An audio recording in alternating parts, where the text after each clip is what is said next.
Greetings, everyone. Welcome to Local Code Leaders and to this episode of the Roundtable.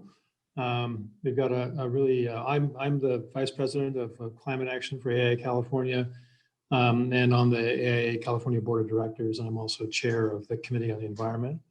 We've got a great lineup of our colleagues today to talk about making the case for decarbonization and local level advocacy tips. So take it away, Heidi. Thank you, Bill. So hi, everyone. Thanks for spending your lunchtime with us today. For those of you that don't know me, I'm Heidi Creighton, AIA, and I'm co-chair of the California Local Code Network with Sharon Veffram. So this network has really been created to really better understand, engage, and support all of you in the great work you're doing in the individual local chapter Committee on the Environment and their efforts.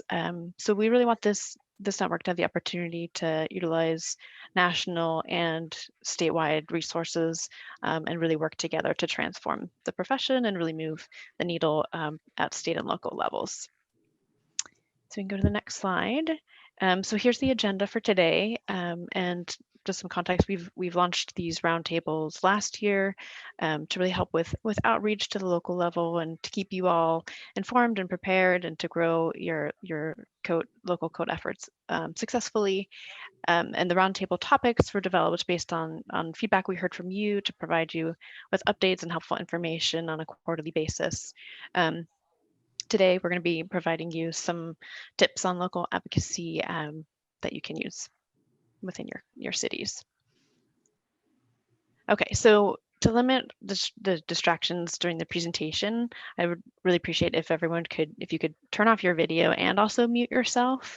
We will invite you to turn on your videos during the Q&A portion of the meeting so we can see all of your lovely faces. But for now, if you could turn your videos off, that would be really helpful.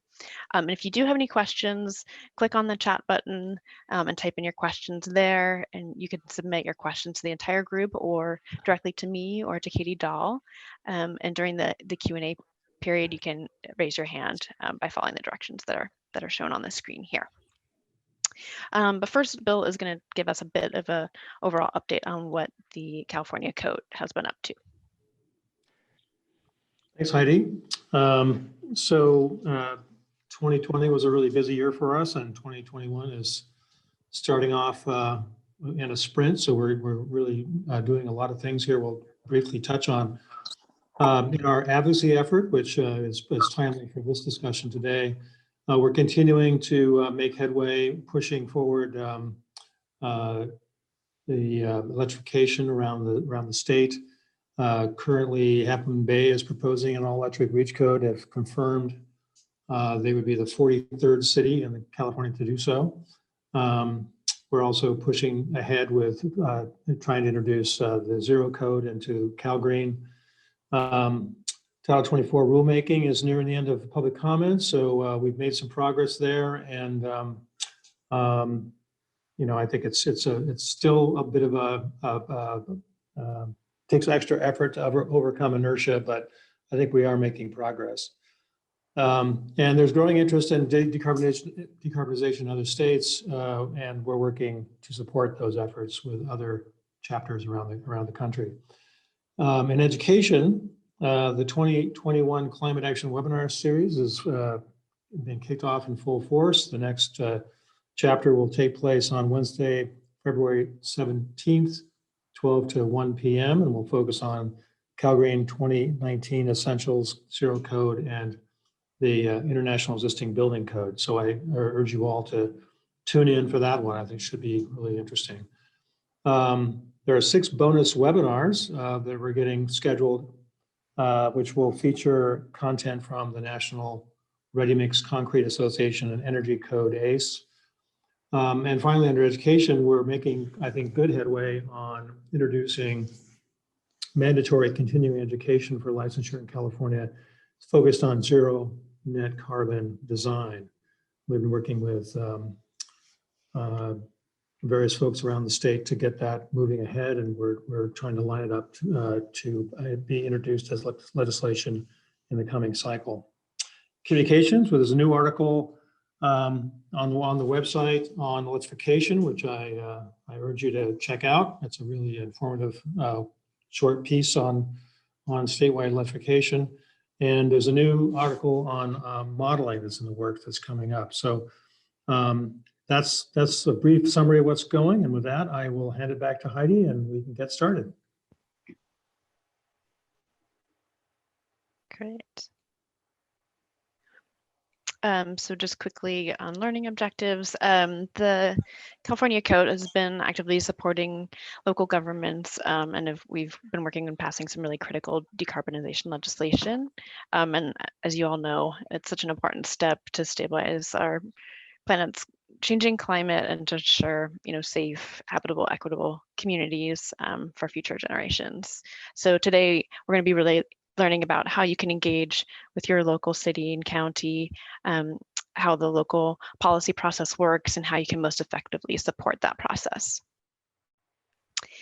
And next up, just want to introduce our incredible esteemed speakers for today. So on the left, we've got Scott Schell, FAIA, and he is a nationally recognized expert on high performance buildings. For the past decade, he's led EHDD's university buildings for science, including the Design and Innovation Building at UC San Diego and the Coastal Biology Building at UC Santa Cruz.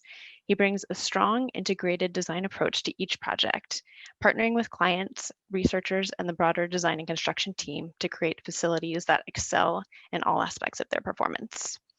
He chairs the AIA California Advocacy Committee promoting building decarb policies around the state. Next, we have Simone Barth Oster, Associate AIA and Lead AP. And for the past 17 years, she's been a professional with a strong interest in craft and innovation. And her talent lies in the synthesis of management, strong design sensibility, and uncompromising attention to detail.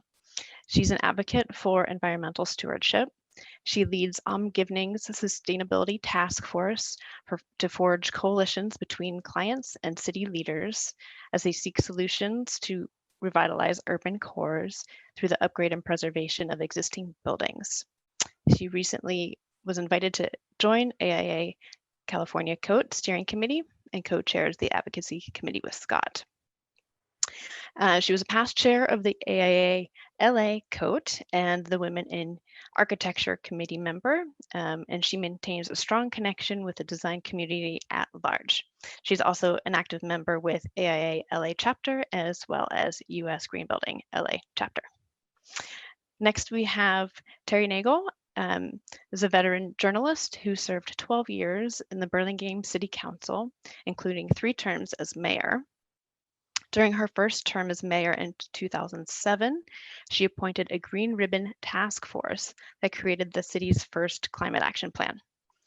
She was named to the county's first committee working on sustainability issues.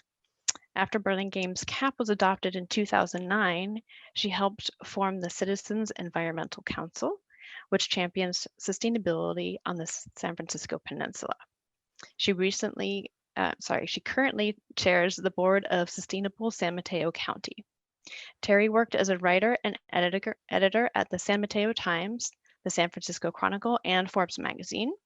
She served in communication roles for various nonprofits, the Skoll Foundation, the Stafford Woods Institute, and the Environment and Stanford Law School. And she's been an active community member in Burlingame since 1978. And last but not least, we have Sharon Reffa, FAIA. She's a senior associate with Holly Peterson Snyder and director of their sustainability resource group. In addition to leading HPS projects, she provides green building consulting services to municipalities, corporations, construction companies, and architecture firms. Before she joined HPS, she practiced architecture and taught at the Swiss Federal Institute of Technology in Zurich, Switzerland. She's the founding member and past president of USGBC NCC, past president of AIA Silicon Valley, and current vice chair of AIA California COTE. So an absolutely incredible group we have today. And so with that, I'll pass it over to Scott. Thank you, Heidi. Simone, if you want to start sharing our slides, that would be great. Welcome, everybody. Thank you for joining us.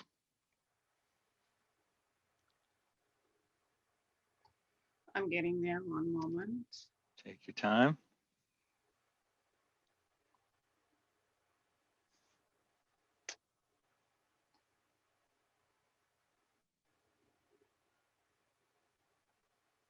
Okay. Sorry, I need to do this one more time.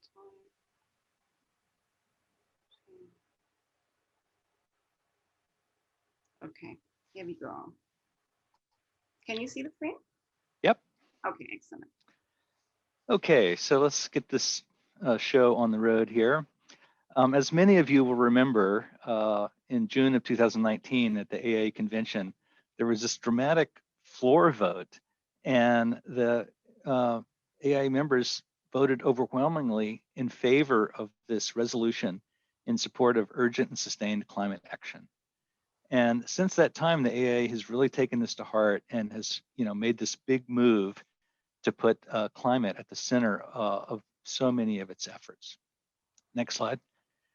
AIA California, for its part, followed that a month later, endorsing the Zero Code. The Zero Code for California requires three things. It requires an efficient design. It requires it be all electric, and it requires that electricity to be 100% renewable. This past summer in 2020, the AIA California endorsed all electric for Title 24 in the next code cycle starting in 2022. We're making some progress with the California Energy Commission. We've removed a bunch of barriers. We've worked with them to remove a bunch of barriers. We're providing some incentives. But unfortunately, it's not as strong of a proposal as we would like to see. And so while we're glad to see some progress, we think it's not enough and it's not fast enough. Next slide. So what we've been doing in the meantime, and what we continue to do then, is to be laser focused on advocacy at the local level. Trying to move the state of California is a big endeavor. It takes a long time. It's a multi-year process, but at cities, it can go much faster. It typically starts in cities where there's a lot of interest, or cities that are significantly at risk due to climate change impacts. And they're not stuck on this 3-year cycle. They can pass it when they want to pass it. A lot of cities already have policies in place. Some have declared a climate emergency. A lot of cities have climate action plans where they're committed to reducing their emissions. And so you can build on those. These local events have really allowed us to sort of educate, answer a lot of technical questions, build capacity in the architectural and engineering and construction community, and just get momentum going. Local action often serves as a pathway for later state action.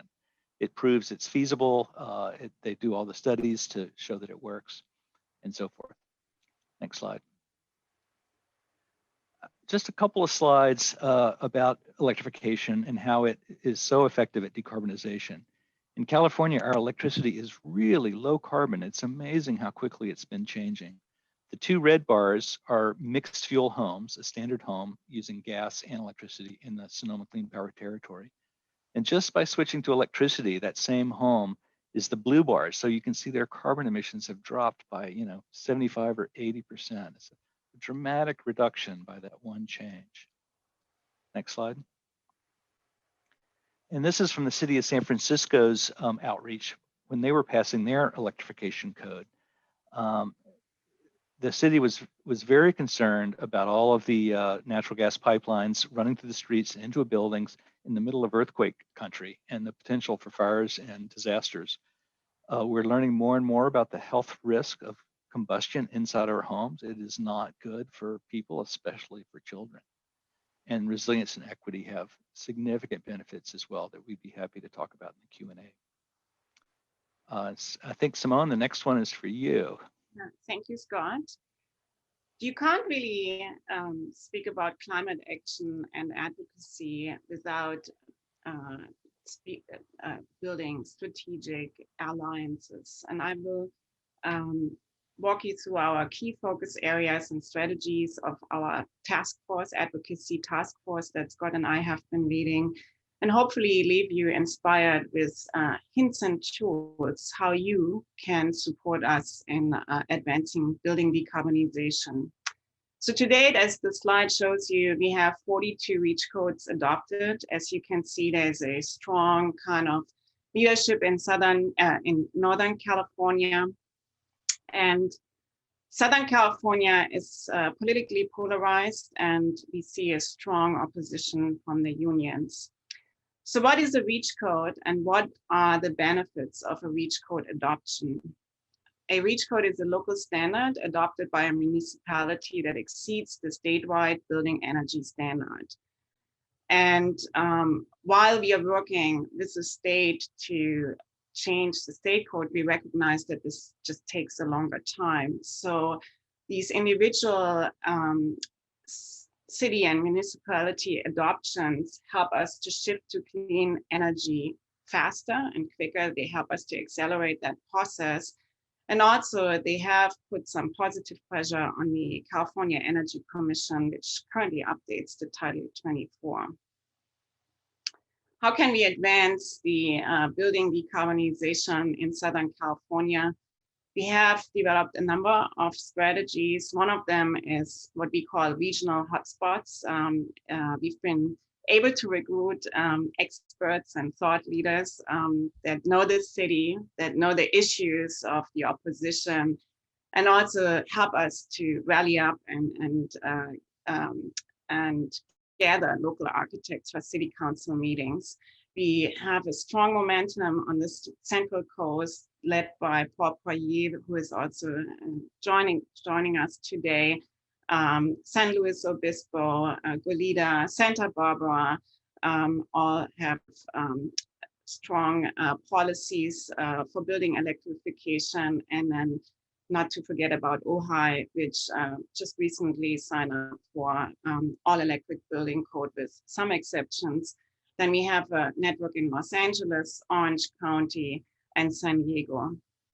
Once we learn about that a city is looking into a climate action plan adoption or a REACH code, we then can link to our friends at the Building Decab Coalition. Amy Ryder, for those of you who don't know her, is an expert in working with city staff. And we also have strong partnerships with AIA LA, USGBC LA, and the Sierra Club, to mention a number of them. What we also can do is provide you with a support letter from the AIA California. This requires that your local AIA chapter endorses all electric building, and we can help you with that as well. In Los Angeles, we are currently looking into Culver City, and South Pasadena just recently adopted a strong climate action plan. A big push is that Los Angeles adopts the Zero Code, led by AIA LA, Will Wright. There were successful meetings in December with the mayor and departments. And we know that Mayor Garcetti will sign the Zero Code ordinance. We're currently really looking for that political champion who takes on the hoops and hurdles and delivers the ordinance to the desk of the mayor. We recognize, so why is the Zero Code so important for Los Angeles? We recognize the global impact. Developing countries and China are looking to Los Angeles to take on that leadership of building decarbonization. Mayor Garcetti is the chair of the C40 organization and set out what you can see here, strong commitments and regulations. As part of the C40 organization. And we recognize that Los Angeles is still a leader in air pollution.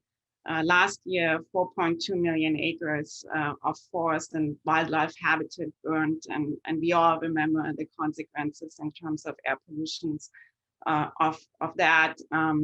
We know that there will be 1 million more people moving to Los Angeles by 2030. And the current housing demand requires 700,000 homes for low income and very low income families only to be built by 2030. So we advocate for a policy change now in order to achieve the 2030 goals. The next code cycle after 2023 is 2026. The infrastructure we are currently permitting will last beyond 2040.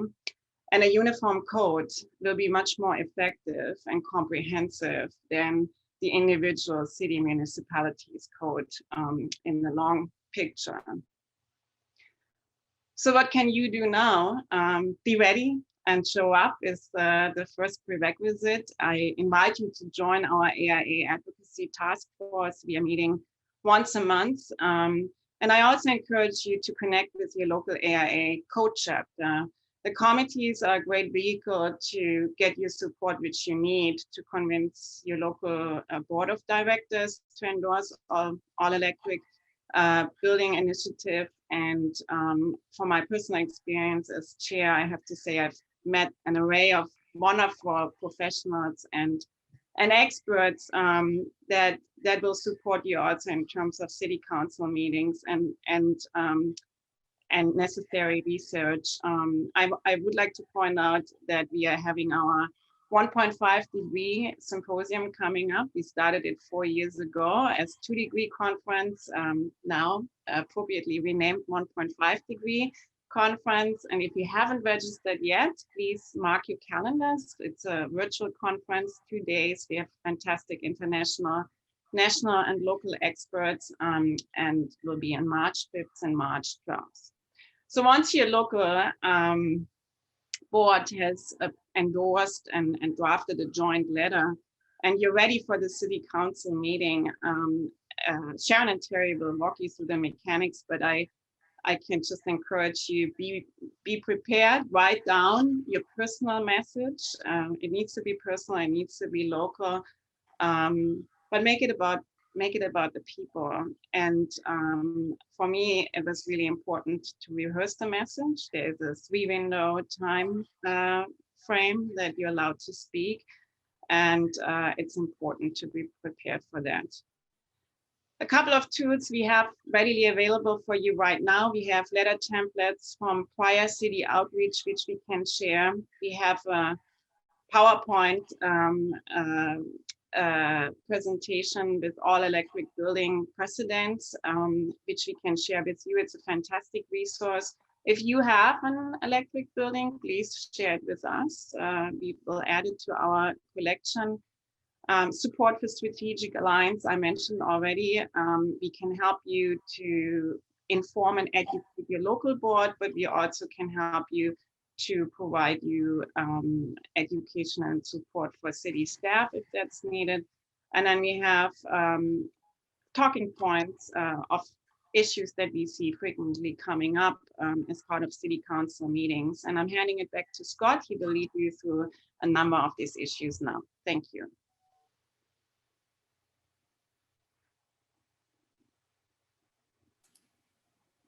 Thank you, Simone. So I've attended way too many city council meetings. It gets a little weirdly addictive after a while. And it's funny, the same questions come up over and over again. And so we thought we'd just write down a few of them and share some of the materials. The first one that comes up a lot is, well, geez, if we're going to start electrifying all these buildings, do we have enough electricity to do it? Can our electric grid actually handle it? And for buildings, the news is good. Yes, our electric grid is really sized based on peak summer cooling in late afternoon, and that's the solid red line you see here. And that's only expected to go up a little bit due to electrification to the dashed red line. Most of the increase is going to come in the winter for heating. So you see the solid blue line is going to increase up to the solid red line, still below that summer peak. So as a state, we don't have to build a lot more infrastructure for buildings. Different story for cars. And that actually will let us use the grid more efficiently. So we can spread out the cost of that infrastructure over more hours and reduce rates. Next slide. Of course, everybody always wants to know, does it cost more to build all electric? And, you know, buildings are complicated. It varies from here to there, but there have been a lot of detailed studies, including this very good one for the Energy Commission from E3. And they found it was significantly less expensive for residential, single family and multifamily to build all electric. You don't have to build, put in the gas meter and all the gas lines, the flues, the exhaust. You already have electricity coming to your house anyway, and you normally don't have to upsize that. Next slide. Well, what about energy bills? A lot of people say that, you know, electricity is more expensive than gas. Well, and that's true on a BTU basis, but heat pumps are much more efficient, you know, 4 times more efficient than the best gas appliances. And so, again, this E3 study found that there was, you know, a modest bill savings or bill reduction from going to all electric for residential heat pumps. Next slide. And then, you know, a lot of people just aren't familiar with heat pumps, and they're saying, well, surely we're not ready to require this. It's just, you know, it's not a mature market yet. Well, actually, it's over 40% of the market nationally. You know, there's pockets of California where it's not common, but there are parts of California where it is common. Almost all new homes in California have air conditioning, and a heat pump is nothing other than an air conditioner that can run in reverse. Next slide. Well, then people ask about commercial buildings, and this one surprised me. If you look at this, shows the heat pump penetration in blue at the 3 different utilities. And in SoCal Edison and San Diego Gas and Electric, it's half or more of the market. It's more than natural gas in SoCal. It's really amazing. Next slide. And this is the big one we get a lot. It says, wait, are you going to take away my gas stove? I like cooking on my gas stove. Well, these ordinances only apply to new construction, so anybody's existing gas stove is not affected. And there is some really good research on consumer satisfaction with the new induction stoves that is worth digging into. Next slide. So this is the list, and you see the link there below of the 43 cities that have passed REACH codes.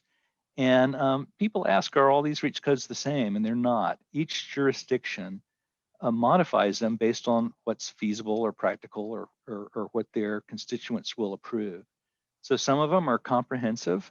A lot of them actually are quite comprehensive, but others apply only to certain building types. Some exclude certain building types like restaurants or hospitals or labs, and others exempt specific appliances like cooking or fireplaces. So each jurisdiction tailors it to their own community and what really works for them. Next slide. Another question we get a lot, especially with the public safety power shutoffs or with various outages is, oh my gosh, what am I going to do when there's a power outage and I don't have any gas? I won't be able to heat my home. I won't be able to use my appliances. Well, again, remember, this applies to new buildings, and all new appliances in California are required to have electronic ignition. They have electronic controls, they have fans, they have motors. They will not work. Gas appliances will not work in an electric power outage. The one exception is a gas cooktop, which you can light with a match. You can't light a stove with a match. Next slide. And finally, people ask about resilience. And this is from the utilities have to provide this data to the cities for their recovery plans. And PG&E estimated that after a major earthquake, it would take about a week to get 95% of homes restored with electricity. It would take about 6 months to get them restored to gas. And if you imagine that's during the winter, that's a long period to have no heating, 6 months, and very disruptive. And so with that, I'll close out our frequently asked questions. We did have a list of resources here for your use, and I'll hand it over to Terry, I believe. Hello, everyone. So I'm happy to be here, and I'm here to share the perspective of a council member. And the best way to do that, I think, is to put yourself in the council member's shoes. So next slide. These are very busy people, council members. In addition to having their council meetings, they're also usually on many committees and regional boards. And so they go to many, many meetings and they get lots of stuff to read. In addition, most of them have another job that pays much better than their council stipend. So that takes a lot of their time. When you're trying to get their attention, remember that a big motivation is they want to get reelected. So they are most interested in the opinions of people who might vote for them and also people who might give money to their campaigns.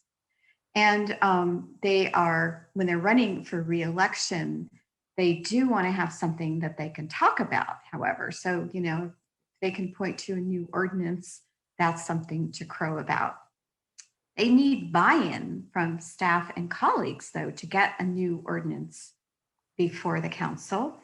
And the staff may complain that they are way too busy, especially in small cities, with other things. And boy, you're going to have to take something off my plate if I do something new.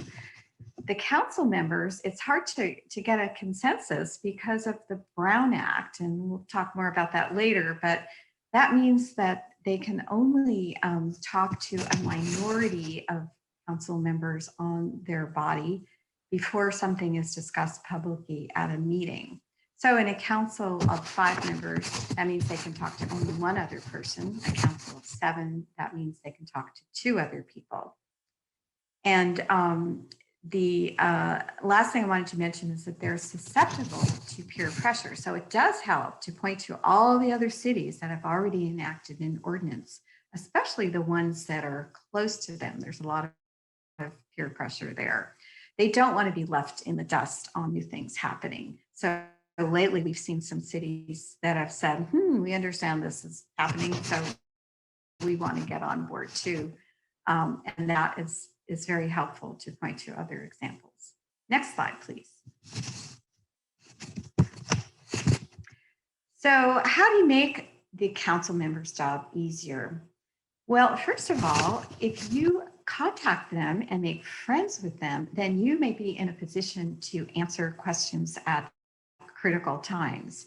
And they will usually appreciate someone who can do that. So after, you know, they've been reading all these complicated reports, especially on an issue like building electrification, they are likely to have some questions they want answered. And if you are available, they may well turn to you. You might even make the staff's job easier by sharing policies and ordinances that have already been drafted and approved in other cities. That cuts the workload for them.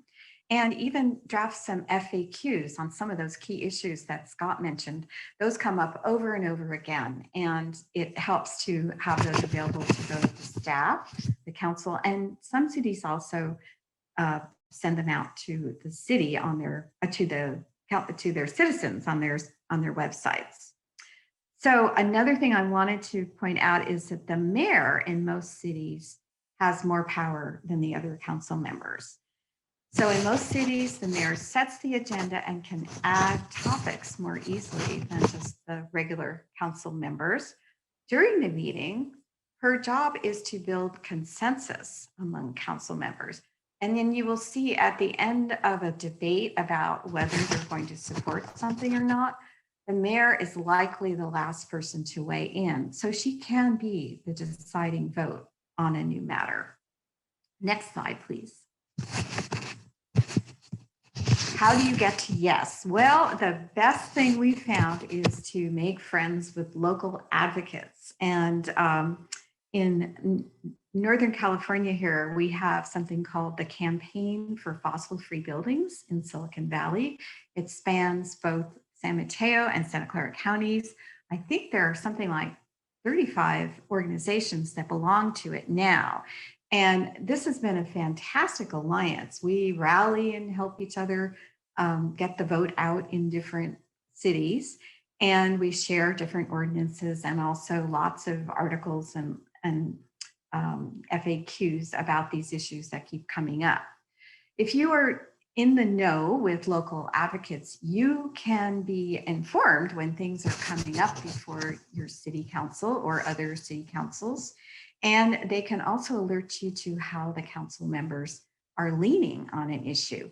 And then that's when you can reach out to the council members and try to overcome those sticking points. As Scott mentioned, one of them is, please don't take my gas stove away. That comes up over and over again. They will also email and call council members in various cities before a meeting to help get the vote out. And it's really great when you have them turn out in force at a meeting. Either, you know, if it's on Zoom, they have to learn the procedures for checking in on that. Sharon can talk about that. But more important is to get those emails into them before the meeting so that the council members can see, oh, there's a lot of people that really care about this issue. And I want to put in a good word for local architects like Scott and Sharon. They have been really, no, I'm not muted, sorry. They have been really helpful in getting the expert answers to those sticky questions. That's been just phenomenal. Just had an example the other day of a friend who's in an apartment building, and the building owner said, oh, I'm going to be putting in a new gas furnace. And she said, well, you know, why don't you think about having an electric heat pump? And he said, oh, those are just terrible. I know those don't work. And so he had so many objections that he is having to turn to local architects to help explain why this is indeed possible. The final thing I want to mention about this is that most council members, once they announce a strong position publicly about something, have a great deal of trouble in changing their mind. So one way to get around that is to give them new information. For example, if you do have a council member who is adamantly opposed to gas stoves, you might get them to say that there is that you now have new information. You used to think that gas stoves were superior, but I've learned that they emit toxic fumes and are much more dangerous than electric ones.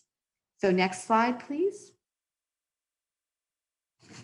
Finally, I want to just touch a bit on the process, and it's more complicated than it may seem.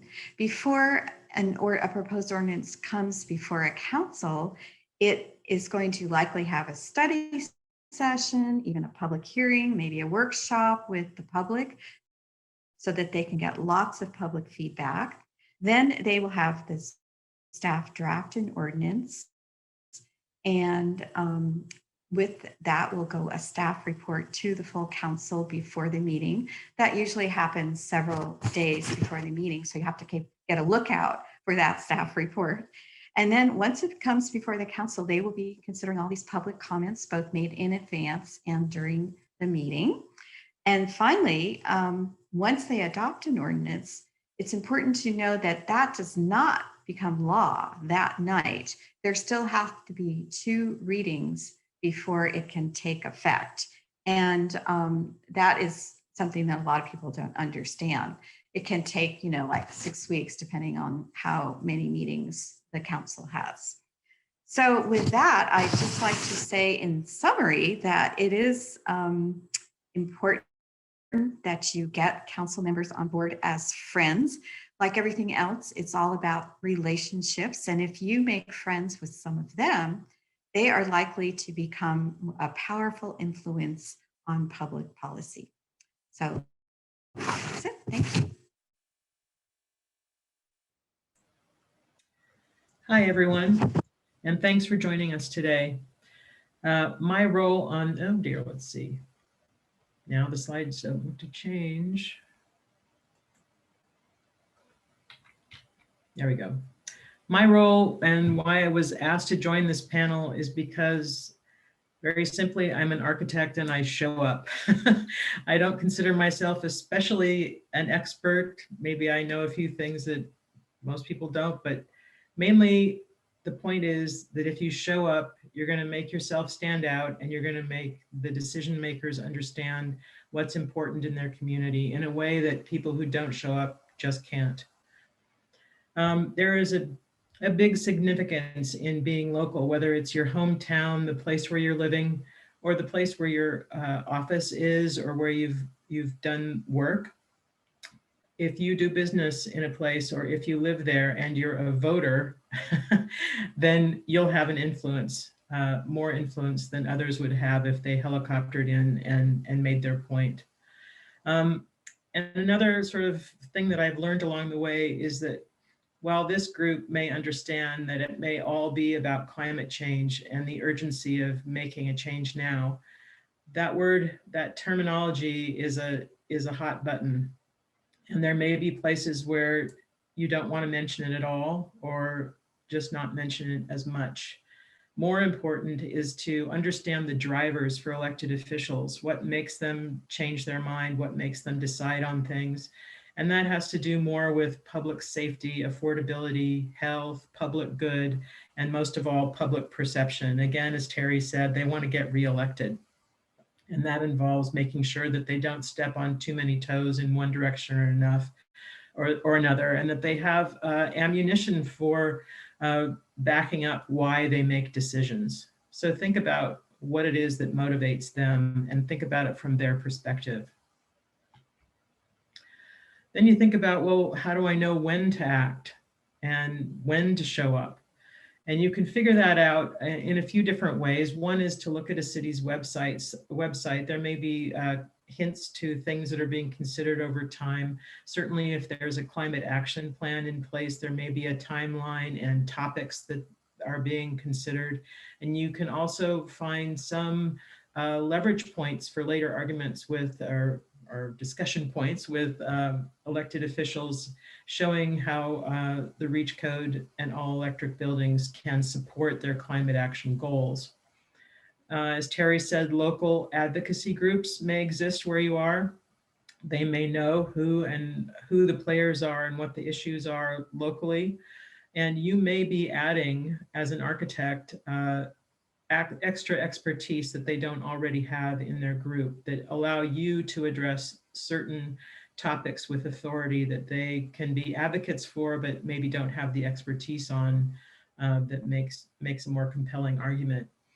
You can also contact community development or planning directors to find out where the process is or where the decision points are in terms of a greener local ordinance. And of course, the city clerk and staff liaison are also really good resources and almost always easy to find and reach and responsive when you call them. And then finding a meeting, once you know that it's going to be the local community environmental commission or the city council or a planning meeting where the next opportunity exists, finding a meeting is relatively easy. It's posted on every city's website. There's rules about how much before a meeting something has to be posted. And even more than before, that of course is now digitally announced. And again, your local city clerk and your staff liaison are sources for you. The other thing that these people can give you a little bit of a hint on is which decision makers are more inclined to agree with what you're trying to promote and which maybe take issue with it. They might even give you a hint about what the issues are for a particular stakeholder.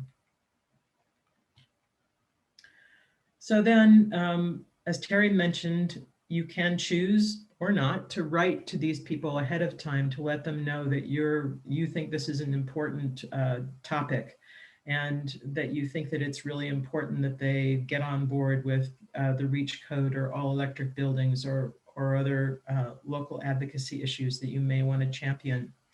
And you can find their email addresses easily online. Again, that's public information, how to reach your council people and representatives. There may also be a single email address provided by a community that goes to all of the council members at once. This may also be copied to the city attorney or the city manager or others. And it will, as Scott mentioned, become public record. So always be cordial, always be respectful. And always make a point of pointing out what your local connections are.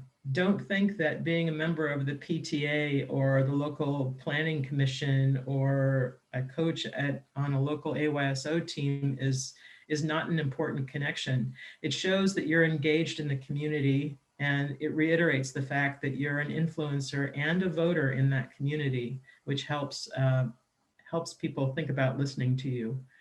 In the message that you write before a meeting, keep it short.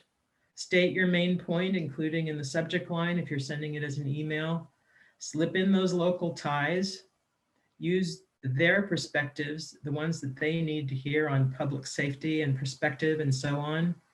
Close with your main point and include a signature block that shows both your credentials and your contact information. And I can't reiterate enough that it needs to be concise. So what can I expect if I'm going to a meeting, whether it's a digital virtual meeting or if it's an in-person meeting? Remember those? And the thing that you need to remember is that the agenda rules. These meetings that are already horribly long sometimes would be days long if we didn't have that agenda. And so the time for public comment is limited within these agendas, and there are very clear rules about how to get in line to be one of the speakers during the public comment period. Most commonly, as has been mentioned, you get a 2, maybe 3 minute time period in which to speak. You need to know what you want to say, you need to time yourself beforehand, and don't try to get every point that you ever thought of into that message. It's more important to be clear, direct, and concise than it is to get every great argument into that 1, 2 to 3 minute period. And stick around for the discussion. It may take a while. You can do, if it's a virtual meeting, you can do other things in the meantime, but stick around for the discussion. People have come back and asked for advice during the discussion round. Oh, we have an architect in the group. Maybe we need to ask a question about design process or decision-making or when the budget is set. And so be that resource for them in real time during their meeting. When you're speaking, start off with a very brief introduction of who you are, what your expertise and credentials are. Don't use a lot of your limited time, but do get that in there. Keep that local connection. I'm a resident, as a resident of this town, I'm happy that you're considering it. And state your main point. Again, use the perspectives that they need to hear. Close with your main point and be concise. And afterwards, you can make yourself and your cause stand out by sending what Terry tells me is a very rare thing, a thank you note. You can remind them that you're local, offer to be a resource in the future, and recognize their leadership. In this example that I sent my local city council after they accepted the REACH code, I thanked them 3 times. I reminded them that I was a local resident. I offered to be of help, and I thanked them for their leadership. And if a city council doesn't accept all the things that you recommended, thank them for what they did recommend, what they did accept. And if you come across a case where nothing has been accepted and they've completely rejected it, you can still thank them. Thank them for their consideration. You can mention that you're disappointed that it went this direction, but that you're hoping that it'll be reconsidered in the future, and you remain a resource for them in the future if you can help in changing the course of their decision. Be respectful. No one wants to hear or listen to or have to listen to the local crank who's angry about something. They are interested in listening to experts and people that are respectful and leave themselves open to future communication. So don't burn your bridges is what I'm trying to say. And finally, the things that work for local advocates can also work at the federal level. Those of you that are in leadership positions in your chapters and going to participate in the Grassroots conference coming up in just a few days, you're going to be paired with those representatives that represent you. In other words, you're a voter for them, you're their constituent. that gives you the same kind of leverage at the federal level that you have at the local level. They only hear from a handful of people in their districts, so it makes you stand out. And it gives you the opportunity to make a difference. And again, you have to look from their perspective.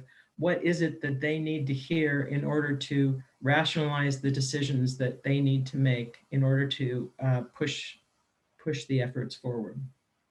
So with that, I thank you, and we're looking forward to the questions that you may have. Fantastic. Thank you, everyone. Thanks, speakers. And everyone, you can go ahead and turn on your videos now so we can see you all. Thank you for turning them off during the presentations.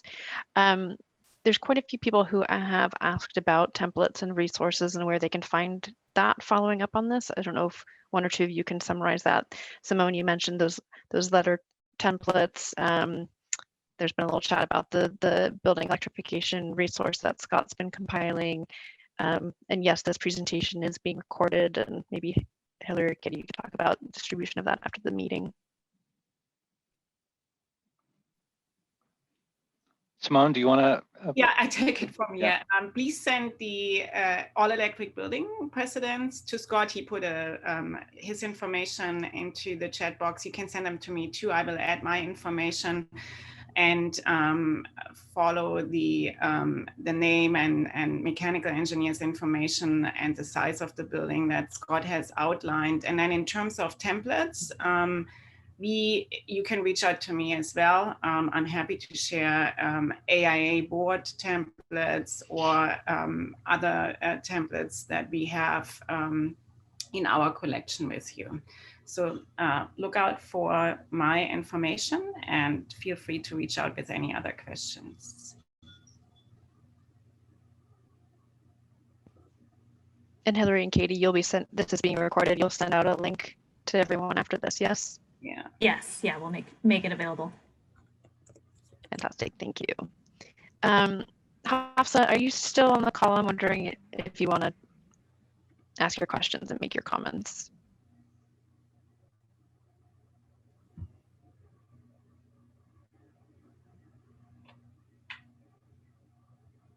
Okay, so Hafsa asked basically after REACH codes, what would AIA focus on to achieve decarb targets?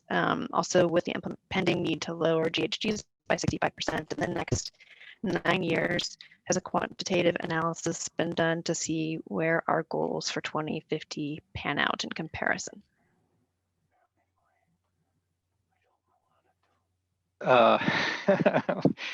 Well, that's a good question. I guess I can take a stab at it, and Bill Leddy may want to weigh in here. You know, our committee is kicking off 2021, and we're trying to decide if we're going to take on some more issues, including embodied carbon.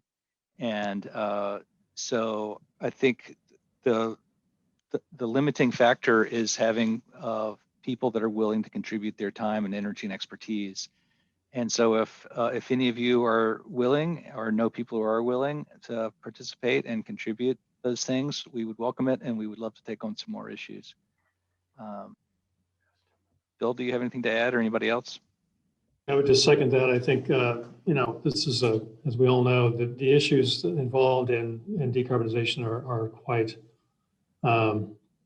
daunting, and we still firmly believe that this can be done, but I think overcoming resistance from all the folks that we've been mentioning, that the folks have been mentioning here, is and making certain that, you know, their concerns are being addressed is part of the process. So we need everyone to get involved that we can have, and just urge you all to contact us and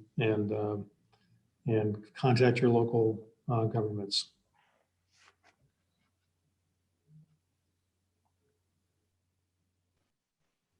Great. I think the next question was from Charles Scott. Charles, are you still on? I am. Hello. It's Charlie, and it's Scott, his last name. Oh, I'm sorry. I was reading it quickly. It's quite all right, but I know a lot of the folks here.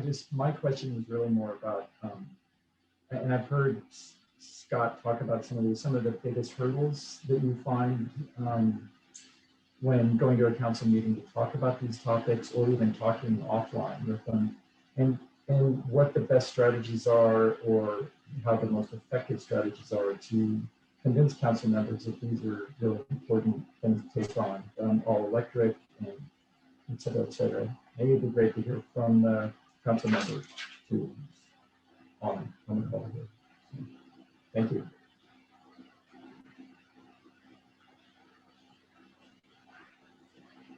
Terry, did you want to take that one, or? You know, I had trouble hearing the question. Could you repeat just the gist of it? Yes, I'm sorry. I just, what are you, since you've been on probably both sides of the aisle, for someone who, like myself, who's an architect, who's coming to speak or write in support of all electrification mandates in jurisdictions, what are the biggest hurdles you found from some of your colleagues in saying we can't do this, and what are the best strategies to overcome those concerns? Yeah, I got it this time. Okay, so the biggest hurdles, well, you know, it's from special interests in towns. So in my city, for example, there are many restaurants who said, oh, this would freak us out if we had to all go to induction cooking. And, you know, we had to explain over and over. Doesn't mean that if you have a, you know, gas stove now, we're going to take it away. This is just about new construction. But there still was a lot of pushback of, oh, you know, what if they want to expand their business? So that was one. Another one was some of the commercial architects and builders said that, you know, this is just impossible to build this way. It's, you know, it's not done widely. And so we did have experts like Scott and Sharon come out and show them examples of where it has been done effectively. This group that we worked with, the Fossil Free Buildings in Silicon Valley campaign, also has published a number of guidebooks that they make available on their website. I can share a link to that in the chat. And those show many, many examples of buildings that have already been built all electric, including, you know, biotech. That's another one that came up a lot. Oh, you know, we need our Bunsen burners, I guess. And so that has definitely not been a problem. Many large biotech buildings have been built successfully. So I think that the answer is to show them examples. And the other thing I wanted to mention is a lot of advocates want to have a perfect gas ban in their city, and sometimes that's just not possible. So you have to, in order to get the votes, you need to give a little bit. So perhaps you don't have the restaurants. Maybe there's an exception for the restaurants, but you can build in a pre-wiring requirement that would make it, you know, easier for them to convert later. And so it is important to get a strong consensus of a council to adopt an ordinance so that it doesn't get overturned later. So for example, in my city, we had 2 council members who were really opposed to this. And by giving in a little bit, we got a unanimous vote. And so that means that, you know, we have a strong message that our town supports this all electric. I saw another question come in about the Brown Act. Do you want me to answer that, or? Let me just reinforce what you said there, Terry. Sure. Sure. Charlie, I just want to second what Terry said about showing examples. You know, somebody will say, oh, well, we just can't do this building type. A developer will say, oh, you can't do affordable housing as all electric. And so I'll reach out, and I don't do affordable housing. So I'll reach out to people I know and ask people to connect me to other people and find a handful of people who do those and show examples of those projects, especially if it's local, have them come present, have their mechanical engineer come present. And it's hard to argue with reality. You know, it's like, we did this because it made sense. So you guys send in those projects. We need more, especially in Southern California. Thank you all. If I may add, a lot of cities and counties are actually creating climate action plans as well. And sometimes that's a good opportunity to get in there and voice, as many of you put it, right, your as a constituent, your voice and opinion. Or code group here in Los Angeles was asked to review the draft priorities for the LA County action plan, climate action plan. And it was funny, we joined a workshop and there was a lot of associations, like home builders associations, and they were asking to reduce some of the requirements because it would hurt construction, especially with this housing crisis, right? So they put a lot, so it's good if you're always available, if you learn about these things and also voice your opinion, because if there was only the association available and that's the only comment that they took in there, and that's what, you know, the citizens speaking on behalf of the community, but it isn't just for the entire community. I think that's another opportunity to voice your opinion or and be part of the advocacy efforts.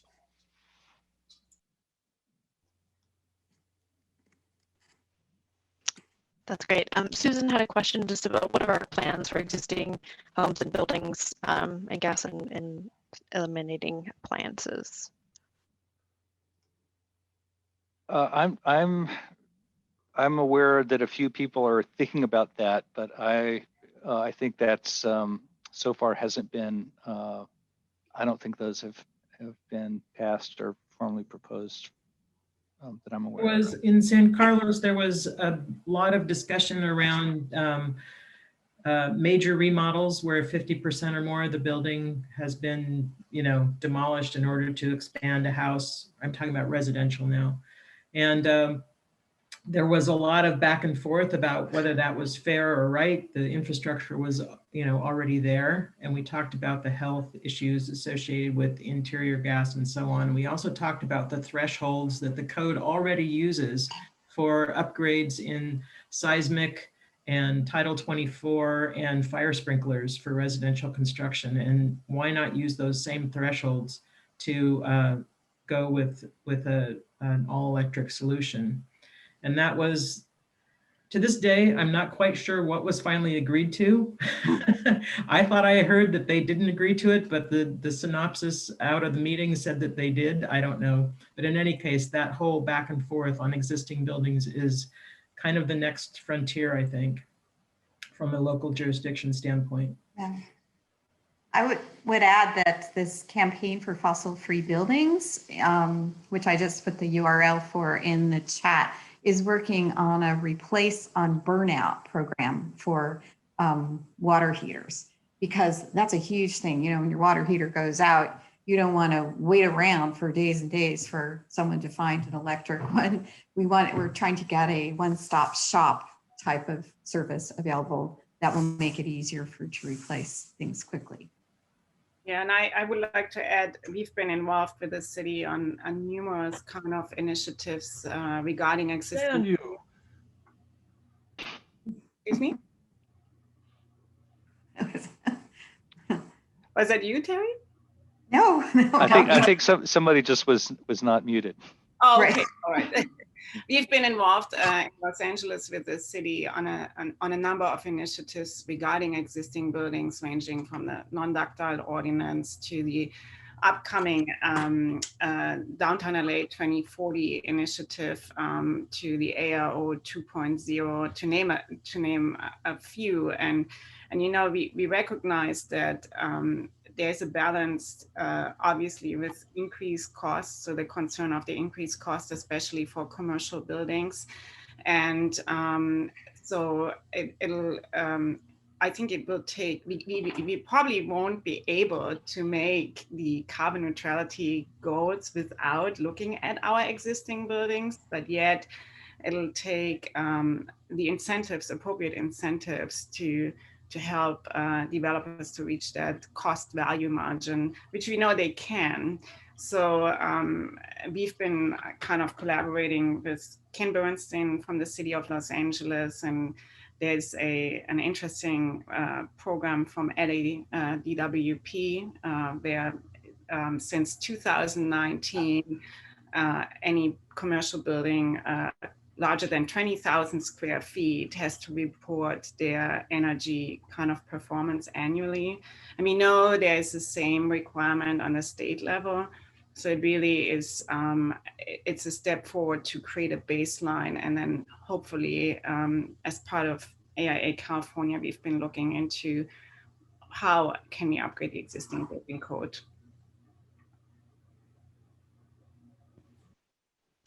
Right. I think the next question is from Paul on exceptions and what's reasonable. But Paul, do you want to ask your question to the group?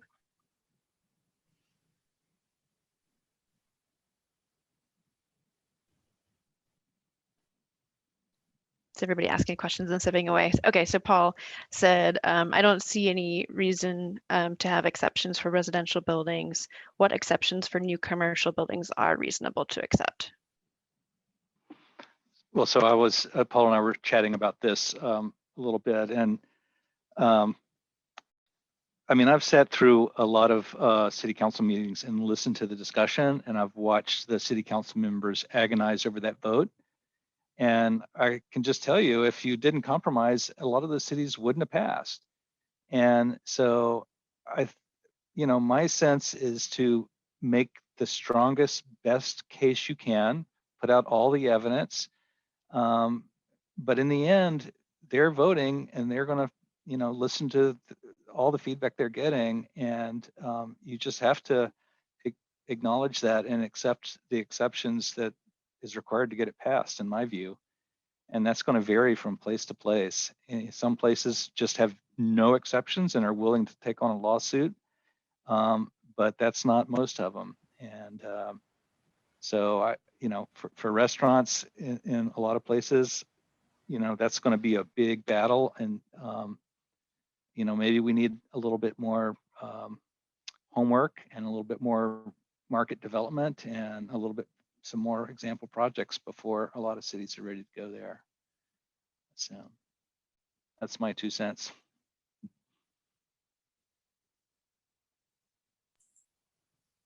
Heidi, I have a question. Go ahead.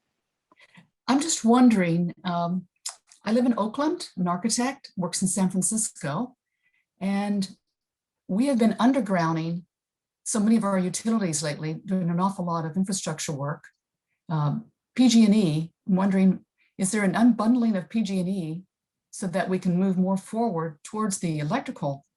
Perhaps we could underground our power lines rather than spending an enormous amount on trying to work on an infrastructure that has failed us and continues to fail us in this state, and we're subject to fires wildfires as well as earthquakes. Any of those would, we would all be toast, right?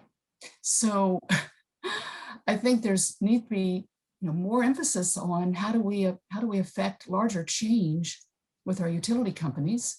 The deregulation. What do we need to do there to spend our money carefully? Oakland doesn't have a lot to spend on infrastructure, and we've dug up our streets in the same neighborhoods now 3 times, replacing sewer, water, and now gas. So just wondering where that fits into this picture.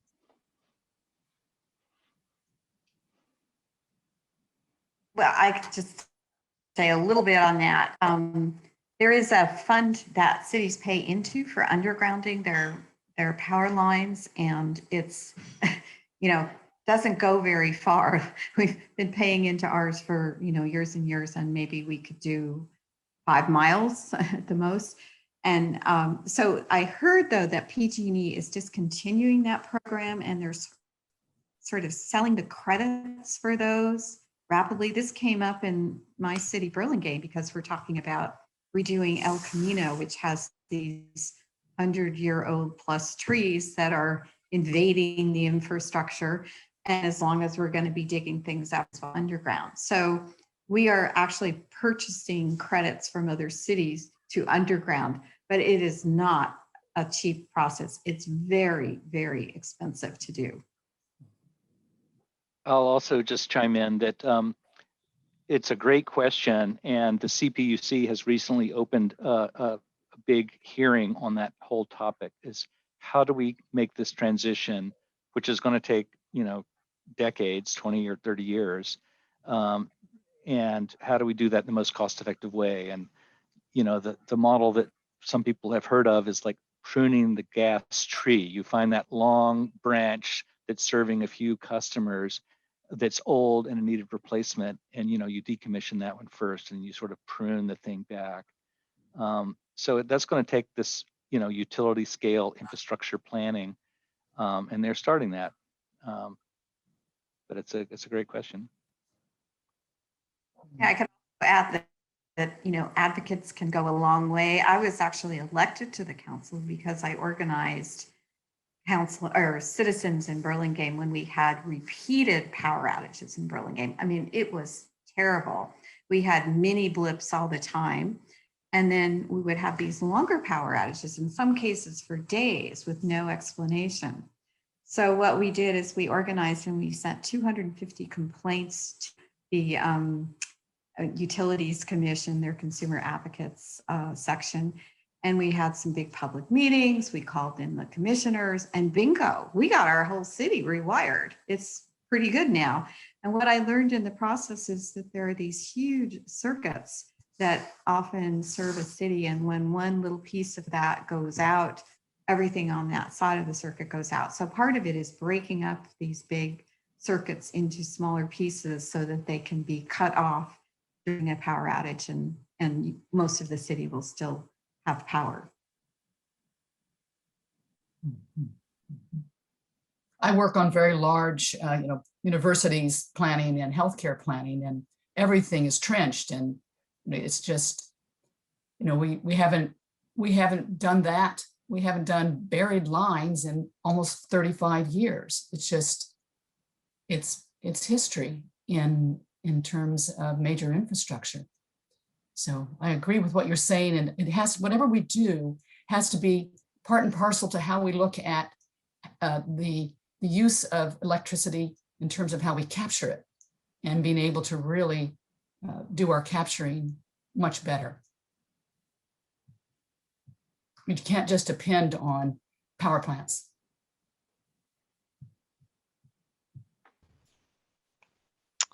Excellent. Okay, Alice had a good question about participating in AIA national grassroots efforts. I think, Sharon, that was directed at you, that question.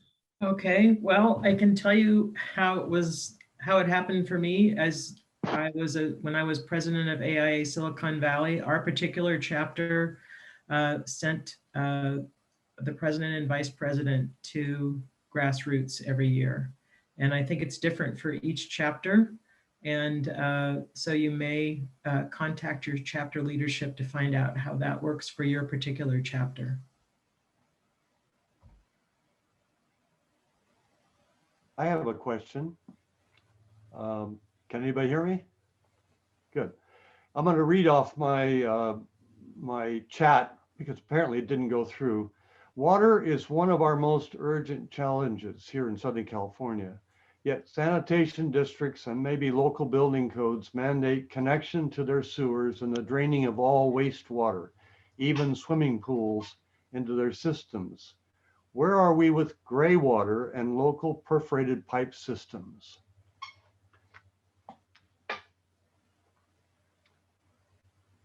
That's my question. I'm raising it because in Southern California, we're going to have a bigger water problem than we have even with global warming. It's all interconnected, of course. And in Pasadena, where I live, the water table has been steadily falling for the last 100 years. And the installation of sanitary sewers is part of that. Well, I can't say that I'm an expert on that, but I can say that the things about local advocacy that I just laid out about how to make your voice heard would apply on that topic too. Right. Well, thank you very much. Yeah.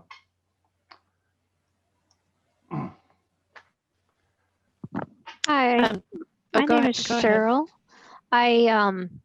I put a thing in the chat first to Scott because I thought he might be able to answer this the best.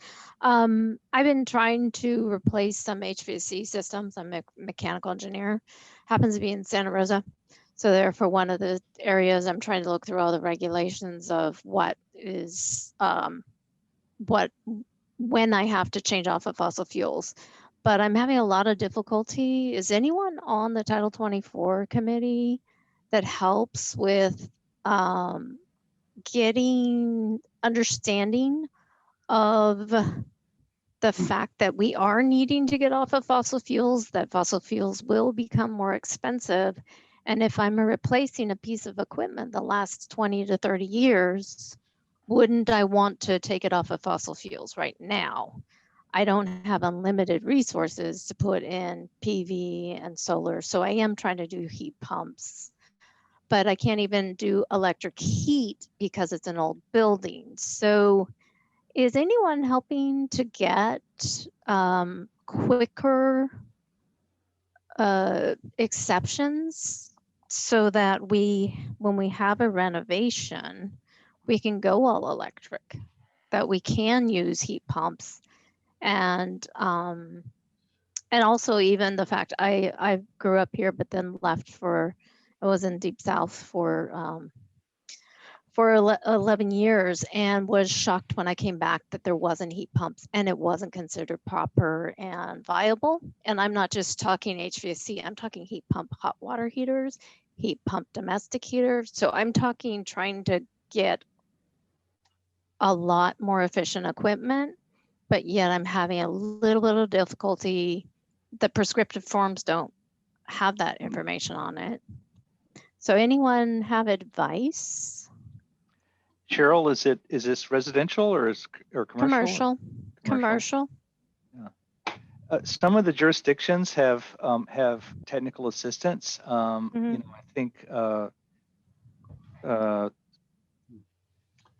the local CCAs, community choice aggregators, have funded technical assistance for Silicon Valley and the South Bay, I believe, and maybe the Peninsula.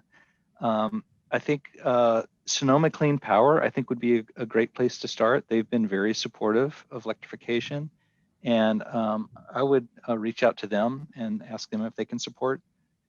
It's more of the Title 24 forms itself of trying to get all these different quote unquote newer, been around for at least 20 years in the East Coast and definitely as long or longer in Europe.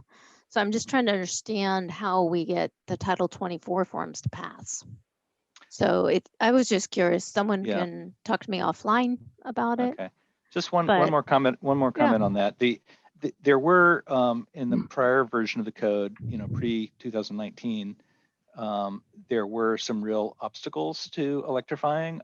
A number of those have been rectified just in the last year. So just make sure you have the latest and greatest forms. So I do. Yeah. It's the fact that it's 25% electric and is the maximum you can use even if you have a heat pump. So anyway, I just appreciate it. Maybe I'll reach out. I would also like to say I would love a copy of the PowerPoint. I am not an AIA member, so I hope that you will be using your email registration because this was absolutely awesome. And I try to invite more people in my office to it. So thank you very much, all of you. Thank you, Cheryl. Terry, would you like to dig into the Brown Act and the relevance of that a bit more? Yeah, sure. I think it's something people don't understand very well. So because of the Brown Act, you can only, or a council member can only talk with one other council member if it's a 5-member council, because you have to restrict it to a minority of council members. And that makes it very hard if you're a council member trying to figure out how your colleagues are going to vote on something. So if they have a study session and they ask a lot of questions, you can kind of get a clue. But the advocates that you work with from the community can also fill you in on where they think the council members are leaning so that you can begin to address those sticky questions that will come up during a meeting. But, you know, the Brown Act does not mean that an individual can't talk to all the council members. You can talk to 2 at once if it's a 5-member council. and save some time. And I think people should not be afraid to reach out to council members because it's their job to serve the public. Big developers contact them all the time, and they meet with them. It's not a problem if an individual wants to meet too. One final thing on the Brown Act is something called a serial act violation. So if you talk to different council members and then you tell other council members what one council member is thinking, you could violate that majority of that rule of, having 3 members knowing in advance what the other council members are talking about. So you have to keep their comments to yourself, but you can get a good idea of how they're doing. Thanks for that, Terry. I think the next question, Carl had a question about CEQA. Do you want to ask your question, Carl?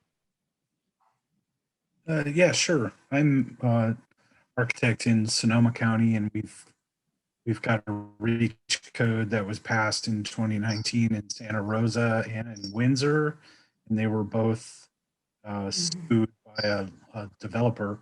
And Windsor ended up repealing it basically to avoid litigation, and Santa Rosa has fought the lawsuit. And part of the basis for the lawsuit was a claim that the process didn't follow CEQA. And I wonder if there are any resources. I think it's probably pretty straightforward, but if there are resources for how a REACH code can and does meet any of the exemptions for CEQA.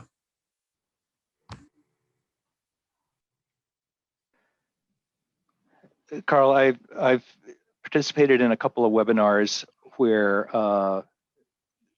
some attorneys were enlisted to do the research on the legality of these REACH codes, and they outlined a variety of different legal pathways that they could do it, and there were multiple pathways.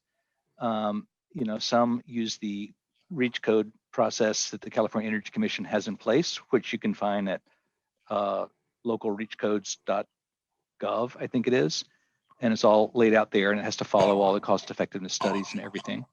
Another one is individual cities can use their what's called police powers.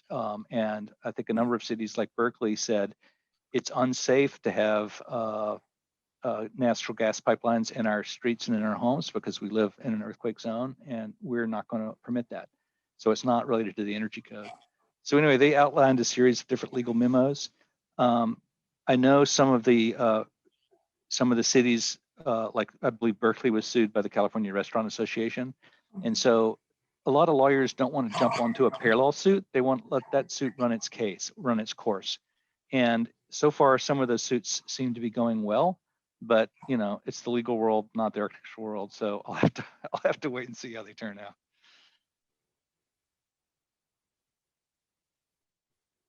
I'd like to jump in before the end of this and just make one comment about the breadth of this initiative of getting California electrified. And I am in this fight because I feel like our state is going to show the rest of the nation that this can be done and that it can be done well. It doesn't cost more. It's better for your health and safety. And if you look at the number of cities that have already adopted them, it's phenomenal. We are definitely leading the nation in this effort.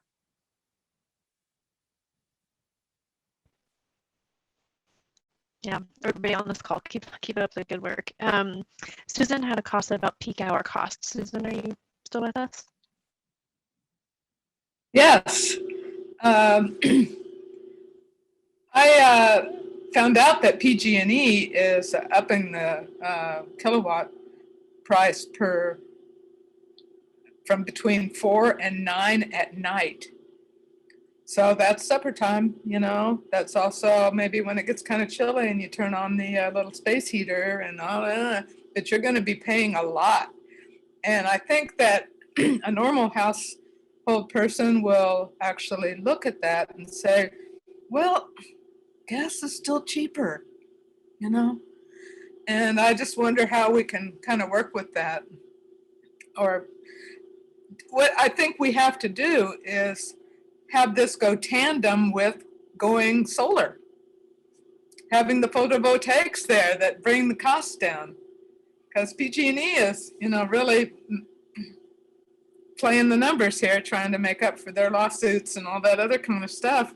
Electricity is not going to be cheaper. As the state gets hotter, the power plants, most of them are hydro, and if the water's hot or warm, they have to turn them off. It kills all the wildlife in them. We don't have good electrical production. We need those big solar plants and stuff, and solar on our houses. So it's kind of a more interconnectedness kind of question. And I wonder if people have thought about that, and could we discuss it? It's all about money, Well, I think that the great news is that, these electrification ordinances affect new construction, and new residential construction requires solar. And, so their bills can go down dramatically if they put that solar on, and it'll be much cheaper because you'll be paying that on a low interest mortgage. So I think for those new homes, it's a pretty good deal.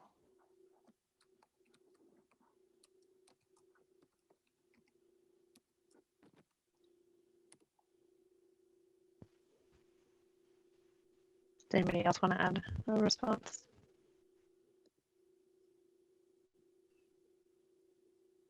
Well, I mean, I think Scott knows more about this than I do, but there's the whole issue of stranded assets, right? So as more and more people move to electrification, the people who are still paying for gas are going to become a shrinking pool. And as that pool shrinks more and more, they are responsible for paying for 50% of the gas infrastructure, according, as I understand it, PG&E pays for half and consumers pay for half. So their rates will go up over time. I think that's the argument I heard anyway.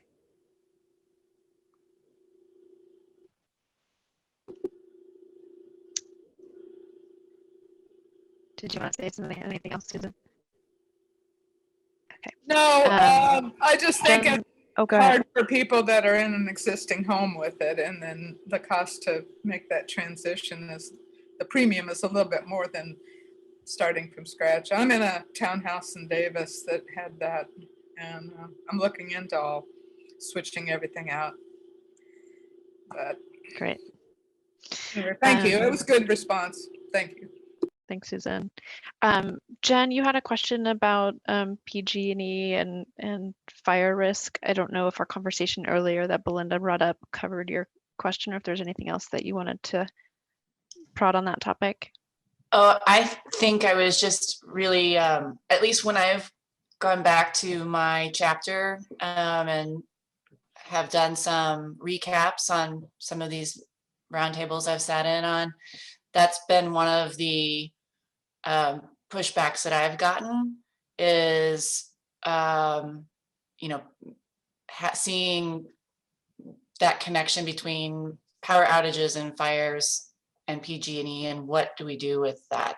So, I like the idea of having this frequently asked questions go-to sheet that I can actually then pass on to my local chapter, because there were a lot of questions that came up and I didn't have the answers right at my fingertips, and that's like a great resource. But I think that there is some sort of there's definitely a perception issue that we have to deal with on going all electric for the state, and I don't really know what that answer is.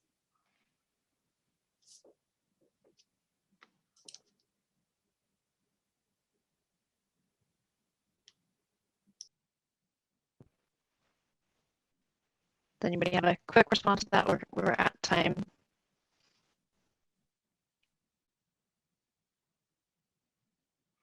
We are working on a frequently asked questions document, and we will get that done and share it in the next week or two. One thing I just want to drop in is, this is not wildfire season, but when it is, there is also this terrible air quality, and there's an uptick in people that want air conditioning. And so with the heat pump you can have air conditioning as well as heat, you know, reverse. So that is also a selling point, I think, for consumers. Great. We're getting a little bit past time. Sharon, Simone, Hillary, Katie, do any of you have any, Scott, any closing comments? No, thank you. Thank you for Thanks, everybody. and participation. I just hope to see more local advocates out there making a case in your own communities. You're here. Thank you. Great. Thank you, everybody. Thanks, everybody. Thanks for attending. Thank you. Thank you, everyone. Great. Thank you, everyone.